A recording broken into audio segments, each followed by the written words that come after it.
Noong 2006, nagkaroon ako ng prostate cancer na. Ngayon, nung paulit-ulit na linalagyan ako ng catheter na hindi ako makaihi. Inopera ako doon sa FEO noong May 22, 2009. Pabalik-balik ako sa ospital na for check-up. Tuwing dalawang check-up ng isang linggo, wala rin akong walang pagbabago, lalong sumasakit. Maraming klase, mahapdi, makirot, masakit pag lumabas yung ihi ko, pag huminto yung ihi ko, masakit, makirot, ganun ho. Halos hindi ako makatulog magdamag, nagtitiis lang ako.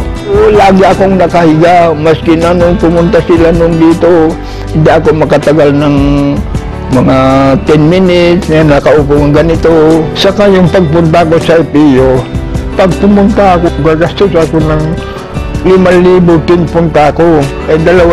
Dalawang beses ako pumunta sa loob sa linggo. Kaya ngayon, naghihirap na ako, wala na akong pambili ng gamot ko. Marami akong pinagdanan, ECG, ultrasound, urine culture, PSA. Nung kinukulit ako yung pamangkin ko na mag-take daw ako ng gamot na ito, hindi ko pinapansin. Pero nung talagang mahirapan na ako, sinubukan ko na pumayag ako. Ngayon, binigyan ako ng isang box. Katapos, nung naubos ko yung isang box, medyo gumaang yung pakiramdam ko. Kaya inulit ko na naman, nagpabili naman ako ng isa.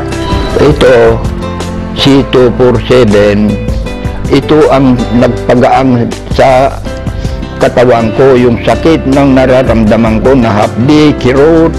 Dahil po dito ay nakakalakad na ako, nakakapunta na ako yan, nakapapasya-pasya ako dito sa lubang bahay ko. Walang paldos siguro ito kasi naranasan ko na ito. Kaya may papayo ko, yung may sakit, subukan nila. Walang mawawala.